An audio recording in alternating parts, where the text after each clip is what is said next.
So on your blog, you've got this document, which we'll show, called Worst InfoSec Resume Ever. So we were talking offline. You said you've got an updated version of this, or things have been changing.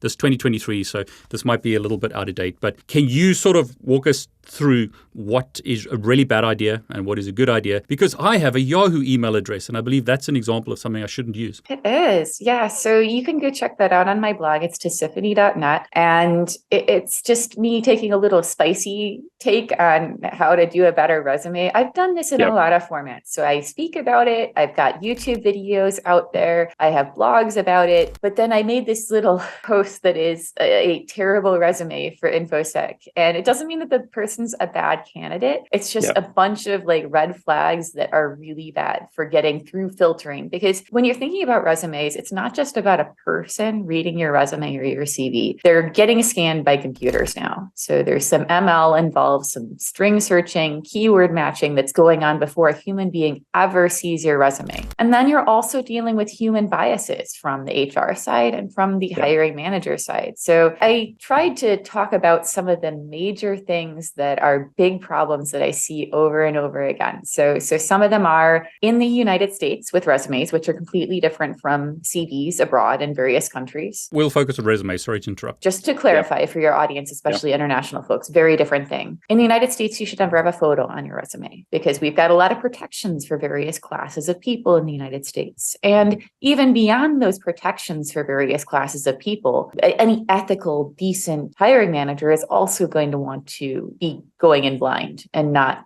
being biased by what you look like, what class of group of people, what race you are, et cetera. There's a lot of implicit biases in play in our society. And sometimes people are aware that they're fighting them. And the best thing to do is just not bring those into the equation on that initial screen through of your resume. Don't put pictures of yourself in there. They're going to bias somebody either positively or negatively, and you don't know which one. Doesn't matter what group of people you are. It doesn't matter what gender you are. Things like that. Somebody's going to be biased some direction. Don't even do it. That's one. Another one is crazy formatting. So I see a lot of people, especially young people, go out on the internet and they search for a resume template and they get this whiz bang thing with like tables and crazy fonts and colors and all these different formatted sections of the resume that are all over the place. And it looks really cool on paper if you print it out. But when you upload your resume to these scanning systems, they dump everything into plain text for the most part, and your entire resume explodes.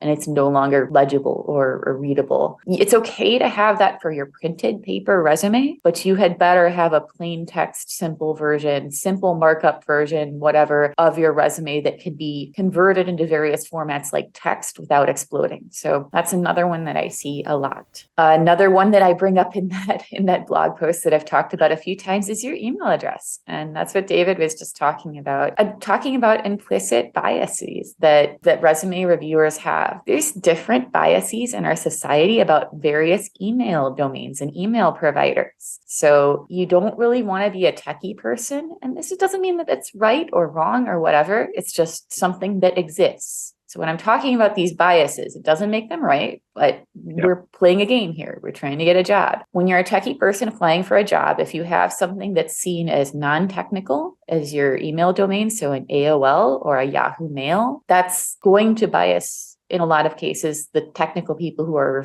reviewing your resume. Same thing as if you have like a gamer tag as your email address. It makes you look maybe immature to some people. The best, safest bet is to have like a Proton Mail or a Gmail with your simple name on it. That's just really simple. It's not considered out of date. It's not considered immature by anybody. It's just your name at a reputable provider for this purpose, email provider. So your own domain is okay if you do that as well, if you host your own stuff, or you have your own mail server, etc. But don't get crazy with, gamer tags as your, I don't apply for jobs with Hacks for Pancakes as my email address on the resume. That's okay for like GitHub and stuff, but not for your email. So those are some gotchas that get a lot of people that you might not necessarily think about. And then there's a whole bunch of other things that I see in resumes all the time, over and over and over again, that I've talked about in this stuff. Like I see people's work experience and they write it like a job posting for the job they work at instead of talking about what they did well. And so that's another big problem that I catch all the time at clinics. And as I just look at resumes as part of my job, I hire a lot of people. I have for a long time as a manager in cybersecurity. So if you go pick up your resume right now and you read your work experience and it reads like the posting for your job, if they were going to hire somebody to do your job today, it would say those words on the website, you have a big problem, because your resume is supposed to be talking about how you did well. It's supposed to be showcasing you. It's supposed to be a sales pitch for you. So if it reads like a posting for anybody who did that job, you are not bragging enough about yourself. So I say, usually, this kind of comes from the military, my military background, that there should be 3 parts to every resume bullet. Okay. So you should have an action. So that's the thing you did. That's like the job posting. That's managed exchange servers. And then an impact. So the impact is, why was this important? How did it make things better in my organization and